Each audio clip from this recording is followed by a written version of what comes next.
23절의 말씀 여러분 다 찾으신 줄 알고 우리 한 목소리로 같이 한번 읽습니다. 교회는 그의 몸이니 만물 안에서 만물을 충만하게 하시는 이의 충만함이니라. 아멘. 아멘. 여러분 봄, 여름, 가을, 겨울 중에 언제 제일 좋으세요?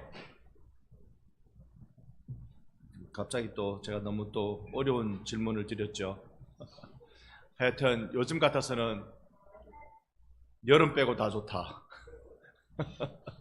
이렇게 말할 정도로 여름이 힘듭니다. 여러분 정말 어떻게 지내시는지요? 에어컨 없이 살 수 있는지요? 시원한 곳을 저절로 찾아가게 되는 그런 시간들입니다. 저는 하나님께서 이 세상을 만드셨다고 분명히 믿고 있습니다. 그렇기 때문에요, 이 지구촌이 달구어지는 이 뜨거운 폭염도 하나님의 뜻이 있다고 믿습니다. 그렇다고 폭염을 즐기는 건 아닙니다. 매우 힘들어합니다.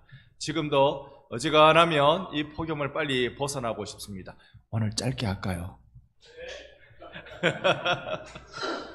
이 폭염 앞에 어떻게 있어야 될지 모르겠습니다. 그러나 분명히 믿고 있는 건 하나님은 인류의 역사를 주관하고 계시는 분이시라는 사실입니다. 하나님께서 역사를 주관하고 계시기 때문에 우리가 그분의 역사를 바라고 사모하는 일을 계속 해 나가야 할 것입니다. 오늘 제가 몇 자 이렇게 좀 적으면서 여러분과 좀 말씀을 나누고 싶습니다. 한번 넘겨주시면, 애플, 한번 넘겨주시면, 우리가 역사 이야기를 할 때요,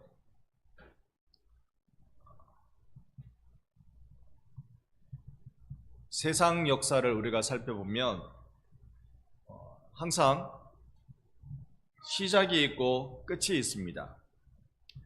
시작이 있고 끝이 있는데요, 시작은 언제냐면 하나님이 세상을 창조하신 때입니다. 그러면 끝은 언제인가요?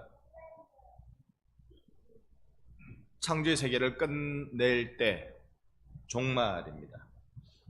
그러면 우리는 이 어디쯤 있겠죠. 그래서 이런 직선적인 역사관의 기독교 역사관입니다. 세상의 역사관은요, 세상의 역사를 생각할 때 어떻게 생각하느냐면 이렇게 돈다고 생각합니다. 그래서 언젠가 원래의 방향으로 돌아간다. 이게 획기적 역사라고 부릅니다. 이런 원 형태의 역사가 아니라 우리는 이 직선의 역사를 신앙하고 있습니다. 그러면 하나님이 여기에 창조하신 때가 있다. 그러면 끝내실 때가 있지. 그렇게 생각하는 겁니다. 오늘 우리가 읽은 에베소서 말씀은 만물의 충만이라고 이야기합니다. 만물이라고 이야기할 때요, 이 만물은 피조 세계를 얘기합니다. 만물, 모든 피조물을 이야기하는데 이 만물의 충만을 이야기합니다. 자, 에베소 교회입니다. 에베소 교회는 바울이 복음을 직접 전했던 곳이기도 하지요. 두란노 서원을 세운 곳이기도 하고요. 아시아 교회 중에 하나입니다. 여러분, 에베소 교회에요, 큰 우상이 있습니다. 어떤 우상일까요? 여러 우상들이 많이 있지만 가장 탁월하게 있는 우상이 아데미 여신을 섬기는 우상이 거기에 있습니다. 이 큰 거대한 우상들이 득실거리는 곳에 바울이 교회를 개척했어요. 그러면 그 교회 성도들이 사실 아데미 여신의 영향을 많이 받았겠죠. 이런 데에서 복음을 전할 때 바울은 어떤 확신을 가지고 복음을 전했을까? 여러분, 캄캄한 어둠 가운데 어떤 확신을 가지고 거기에 복음 전하러 갈까? 그건 빛에 대한 확신이죠. 빛이 있으면 어둠은 물러갑니다. 이 빛에 대한 확신으로, 이 빛은 예수 그리스도다. 예수 그리스도를 전하면 모든 우상과 죽음과 눈물이 떠나가게 될 것이다. 이 확신을 갖고 바울은 교회를 세워나간 것입니다. 오늘 우리가 가져야 될 확신인 줄로 믿습니다. 자, 그런데요, 이 확신을 가지고 나가야 되는데 오늘 23절에 보면 바울이 교회를 세우고 있는 모습을 우리 여실히 볼 수 있습니다. 23절에 교회는 예수의 몸이라고 설명합니다. 교회는 예수의 몸이다. 이 예수의 몸으로서 교회가 해야 할 역할을 에베소 교회에다가 얘기하는 거예요. 캄캄한 세상 가운데, 우상이 가득한 그 세상 가운데 교회가 해야 할 역할이 뭔가? 바울은 지금 비전을 제시하고 있습니다. 교회는 이런 비전을 가지고 나가야 된다. 이렇게 나가는 것이 교회다. 이걸 알려주는데 이 한 절 안에 그것을 담아내고 있는 것입니다. 자, 우리가 조금 더 보겠습니다. 이런 비전을 가지고 바울이 나갈 때 교회는 자, 23절을 보니까요, 교회는 예수의 몸이다. 예수의 몸인데 그 몸으로, 그러니까 만물을 충만하게 하시는 만물을 충만하게 하시는 분이 누굽니까? 하나님이죠. 당연히 예수님이죠. 예수님의 뭐라고요? 충만이라고 합니다. 예수님의 충만. 이 충만이라는 말은 가득 채운다는 말이잖아요. 우리가 뭐 여러 신학적인 설명이 있고 해석들이 학자들마다, 설교자들마다 다양한데요. 그거 다 빼버리고 우리가 이해하기 쉽도록 충만이라는 말은 가득 채우는 겁니다. 무엇으로 가득 채우느냐? 세상은 무엇으로 가득 채워야 돼요? 교회로 가득 채워야 돼요. 만물을 충만하게 하는 충만이기 때문에 세상은 교회로 가득 채워야 됩니다. 그러면 교회를 자꾸 개척하면 됩니까? 그러면 세상이 충만해집니까? 여기에 말하는 건 그런 의미가 되지 않습니다. 반성의 교회가 몇 개입니까? 우리 일반 성면, 저기 멀리 있는 것 말고 면 소재지 안에 교회만 몇 개입니까? 아우, 헷갈린다. 면 소재지 안에만 1908년 세워진 반성교회, 그 다음에 바로 요 옆에 알고 저 건너 새교회, 여기 아파트 쪽으로 수목원, 요 건너편에 호산나, 그 다음 또 더 있어요. 그러니까 요 면소지지 안에.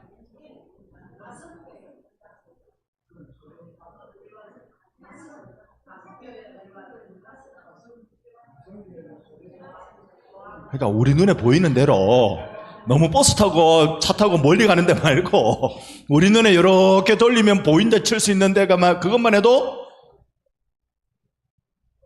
우리 일반 성면의 인구가 몇 명입니까? 2,700명이 안 됩니다. 제가 2년 전에 본 통계입니다. 2,700명이 안 됩니다. 그런데 여기에 교회가 자꾸 많이 개척되면 세상이 바뀝니까? 자, 우리가 이런 숫자적인 개념이 아닌 교회가 충만해야 되는데, 세상은 교회로 충만해야 되고 교회는 그 무엇으로 충만해야 됩니다. 이 그 무엇을 잊어버리면 교회 아무리 많이 세워도 세상의 걱정거리만 됩니다. 교회가 세상을 걱정해야 되는데 세상이 교회를 걱정하는 일이 되고 만다는 거죠. 자, 그래서 교회가 무엇으로 채워야 되느냐? 23절 유심히 한번 보십시오, 여러분. 교회는 그의 몸이니 만물 안에서 만물을 충만하게 하시는 이의 충만인들. 하나님의 충만이어야 한다는 거죠. 예수님의 충만이어야 합니다. 그래서 교회는요, 예수로 채워져야만 하는 영적 공동체라는 사실을 우리는 굳게 믿습니다. 예수로 채워질 거 아닌 것 같으면 교회에 영향력이 없습니다. 여러분, 예수로 채워지지 않는 공동체를 세상을 살리는 공동체라고 하나님 만드셨을까요? 아닐까요? 아니겠죠. 그건 아니겠죠. 예수로 채워져야 세상을 살리는 영적 공동체로 교회를 지으셨습니다. 그러니 교회는요, 예수로 충만해야 할 줄 믿습니다. 우리 반성교회는요, 어디 가서 늘 전 얘기합니다. 반성교회는 늘 반성하고 산다고, 걱정하지 마시라고. 우리가 해야 될 반성은 반성이 알아서 반성을 잘할 테니 댁들도 반성하시오, 그렇게 하는 거죠. 근데 교회는 반성이 충만해서 교회는 아니에요. 그죠? 교회는 무엇이? 예수의 충만. 예수로 충만하면 그 지역의 교회 한 개만 있어도 그 지역을 바꿉니다. 오늘 반성을 못 바꾸고 있는 이유는 우리 반성교회가 예수로 충만하지 못하기 때문이라는 것을 우리 반성합시다. 그리합시다. 정말로 예수로 충만하면 세상이 바뀝니다. 에베소 그 지역, 기가 찬 지역, 제가 한번 가봤다니까요. 지난 4월 초에 한번 가봤다니까요. 가가지고 봤는데요, 에베소라는 지역 크기는 억수로 큰데. 에베소 지역에 얼마나 교회의 뜨거움이 필요했는지를 눈여겨볼 수 있는 것입니다. 우상천지의 빛깔입니다. 아담의 여신이 가득한 이 땅을 어떻게 고칠 수 있을까? 예수로 충만한 것밖에 없다고 바울이 비전을 제시하고 있어요. 교회는요, 예수로 충만해야 된다고. 예수로 충만해야 된다고. 여러분, 예수 한 분으로 여러분 충분하십니까? 그런 사람들이 심지에 불을 붙이고 살아가고 있는 교회들이 예수로 충만한 교회입니다. 내가 예수 한 분으로 충분합니다. 목사도요, 이 부분이 흔들립니다. 목사님들 걱정이 없겠습니까? 제일 가까운 걱정은 배를 어떻게 집어넣을까? 목사들 왜 걱정이 없겠습니까? 가족을 생각하면 왜 걱정이 안 되겠습니까? 가지 많은 나무 바람 잘 날 없다고. 저는 가지가 3개가 달랑 달려 있잖아요.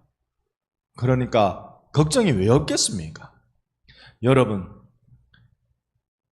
부모는 자식을 기다려주지 않는다.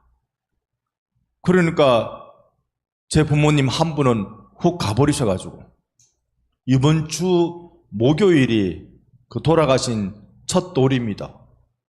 그 가족끼리 조용히 모여서 예배드리고 밥 먹기로 했습니다. 이제 한 분만 남았잖아요. 제 마음에 걱정이 될까요? 아이고, 한 번 남았으니 진짜 홀가분하다 이럴까요? 누구나 다 똑같은 거 아니겠습니까? 목사인들 머릿속에 가족을 지우려고 노력하더라도 걱정은 달고 있는 게 사실이겠죠. 여러분, 그럴 때 저 자신도 그런 생각해 봅니다. 나 예수 한 분으로 충만한가? 예수 한 분으로 충분한가? 나는 충만한가? 그분으로 충분한가? 이걸 묻습니다. 물으면서 계속 그 질문에 확실한 대답이 나오지 않으면 계속 하나님 앞에 신음하며 머물 수밖에 없습니다. 여기에 대한 정답을 내지 않고서는 목회라는 게 이게 되어지지가 않거든요. 교회라는 것은 여기에 정답이 없으면 교회가 이루어지지 않거든요. 여러분도 사실은 똑같습니다. 예수로 충만하십니까? 예수로 충분하십니까? 여기에 대답을 얻으셔야 여러분의 가정의 운명이 아닌 하나님의 섭리로 바뀌는 역사가 일어날 줄로 믿습니다. 여기에 우리가 늘 그 질문을 해야 된다는 거예요. 바울이 에베소 교회를 향하여서, 그 무시무시한 에베소 지역에 세워진 교회를 향하여서 너희들이 여기에 답을 해라. 예수로 충만하냐? 예수로 충분하냐? 답을 내라. 우리 주님 앞에 답할 수 있는 자 되기를 원합니다. 자, 세상은요, 만만하지 않습니다. 어떻게 만만하지 않느냐 하면,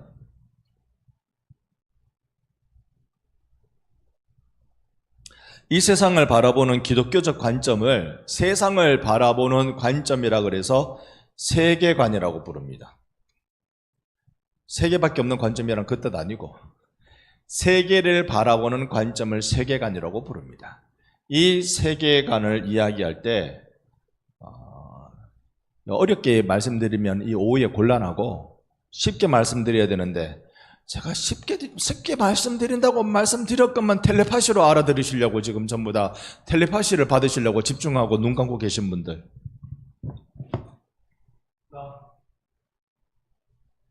저를 그대로 딱 어떻게 설명했는지 모르는데 그대로 따라하십시오. 그대로 따라서 이렇게 딱 꺾어가지고 위로 올리기. 그러면 좀 찌릿찌릿하죠? 이렇게 돼야 된다니까요. 이게 아니고 이거 찌릿찌릿하죠? 내리고 한쪽 손바닥으로 다른 손바닥을 딱 잡고 위로 뭐가 확 찍힙니다. 하나, 둘, 셋, 넷, 다섯, 여섯, 일곱, 여덟. 수그리 확 땡깁니다. 하나, 둘, 셋, 넷, 다섯, 여섯, 일곱. 안 될 정도면 뭐가 제일 확 챙깁니다. 하나, 둘, 셋, 넷, 다섯, 여섯, 일곱. 수그리 갖고 하나, 둘, 셋, 넷, 다섯, 여섯, 일곱, 여덟. 더운데 좀 일찍 마쳐야지 뭐. 그런데 잘 한번 들어주십시오. 세계관 이야기를 합니다. 기독교 세계관에 중요한 틀이 두 개 있어요. 틀거리가 두 개 있는데요. 그 중에 하나가 창조, 타락, 구속입니다. 다 이 말들은 여러분 들어보셨죠? 창조는 하나님이 창조한 것도 있고 마귀가 창조한 것도 있고입니까? 전부 다 하나님이 창조했습니까? 전부 다 하나님 창조했죠. 마귀도 하나님이 이거는 조심해야 돼. 천사를 하나님이 창조했는데 이 천사가 지가 배신을 해가지고 여기 나자빠져가지고 지가 마귀가 돼버린 거 아닙니까? 그죠? 하나님은 다 창조했는데 죄는 만들지 않으셨어요. 여기 중요합니다. 죄는 만들지 않으셨어요.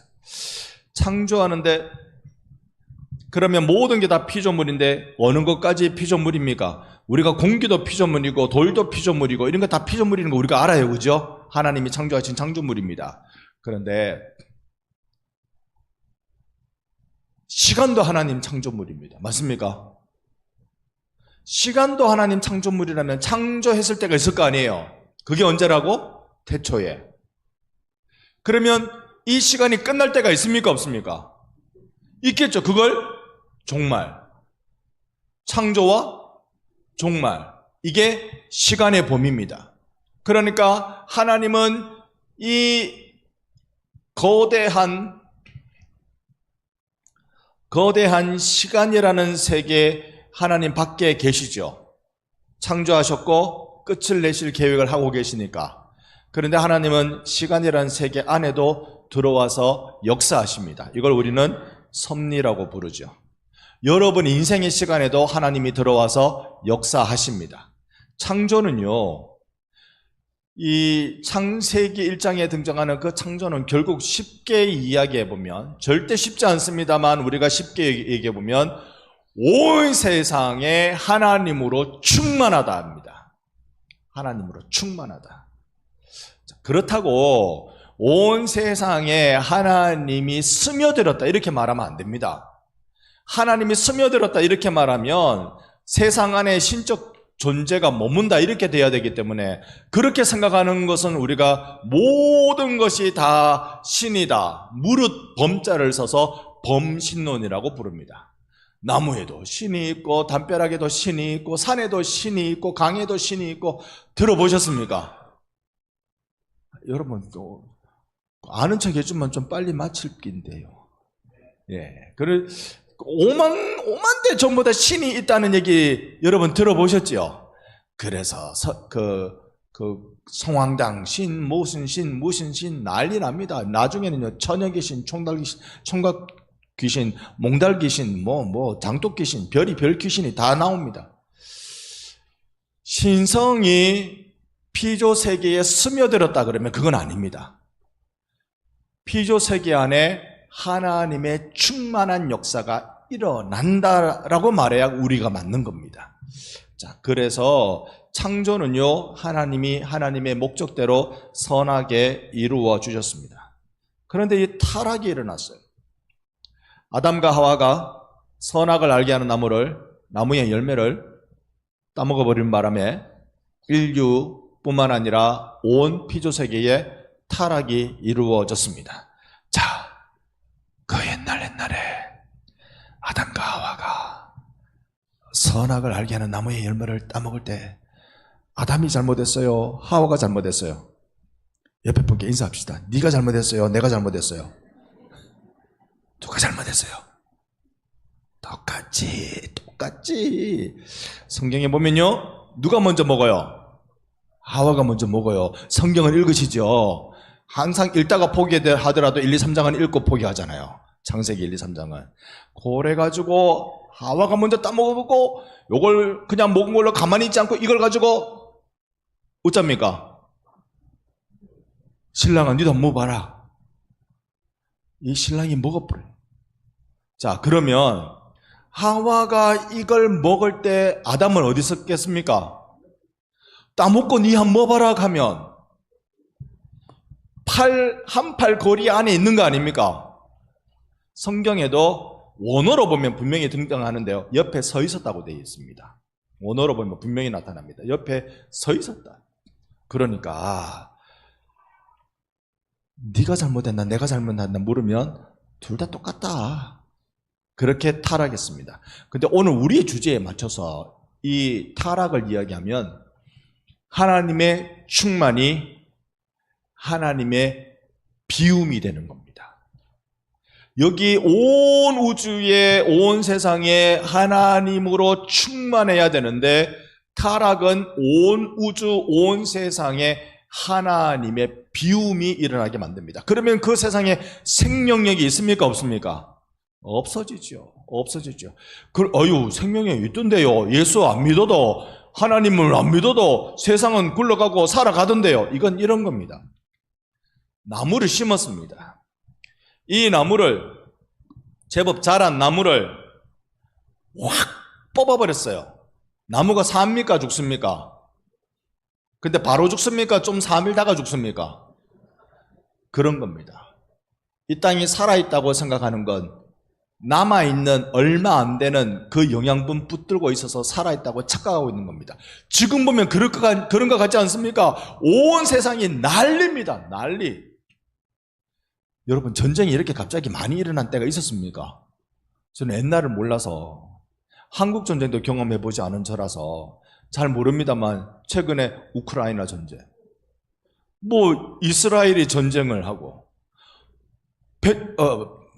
캄보디아하고 태국하고 저끼리 알뜰하게 싸우고, 지금은 또 이스라엘이 중국을 가만히 안 놔둘 것 같아. 중국이 몰래 이거 드론 기술을 이란한테 줬다나 어쨌다나 난리입니다. 난리. 아무쪼록 우리나라에는 불똥이 안 튀어야 될 낀데, 우리나라는 남북 간에 사이좋게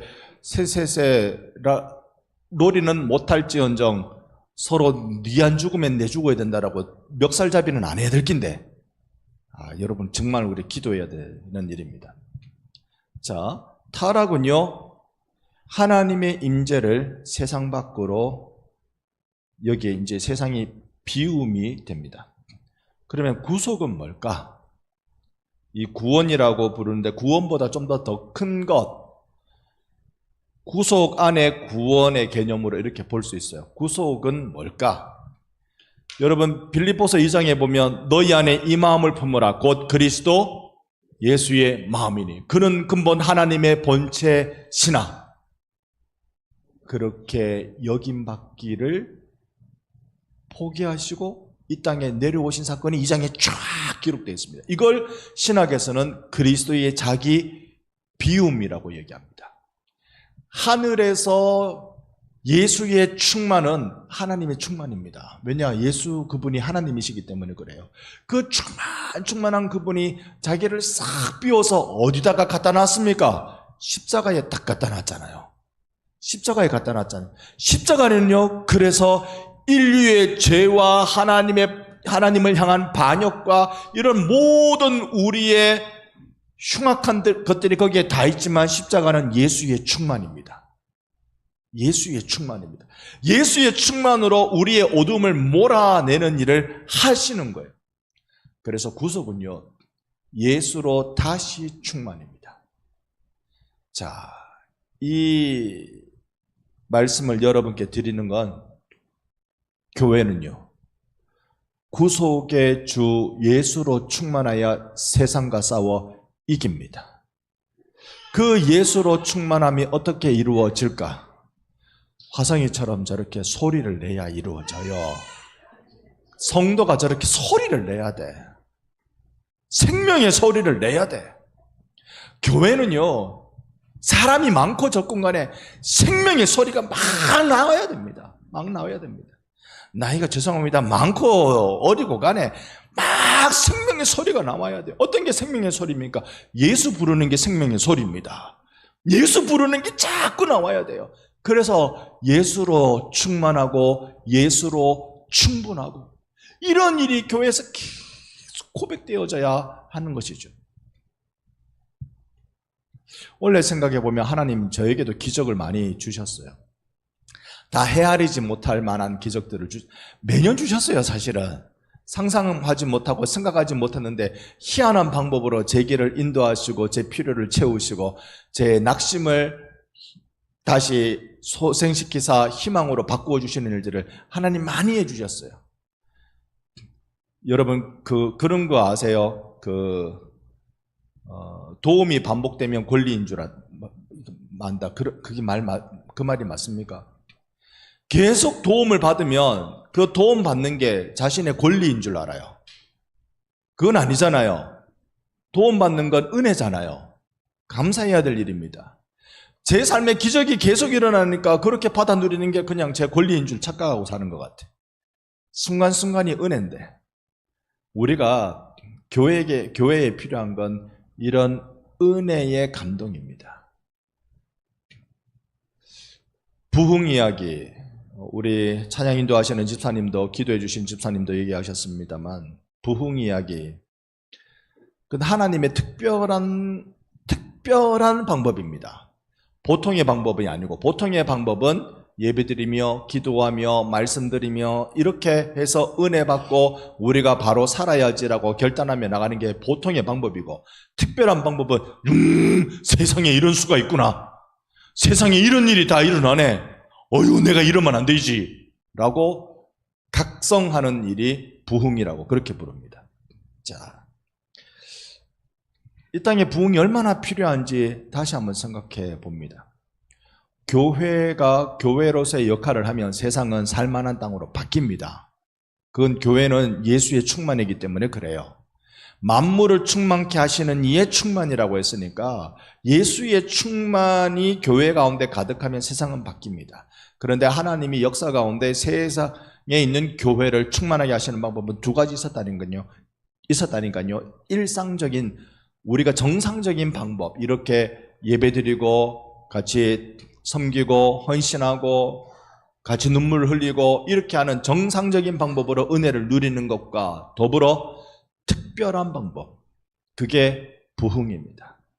저는 그래서 부흥을 사모합니다. 오늘날의 기독 사회 가운데, 기독교가 있는 사회 가운데 이런 부흥의 방법이 아니고 세상을 무엇으로 바꿀 수 있을까에 대한 고민은 저로서는 답을 찾기가 어렵습니다. 그래서 하나님의 특별한 부흥, 이건 어떻게 이루어지나?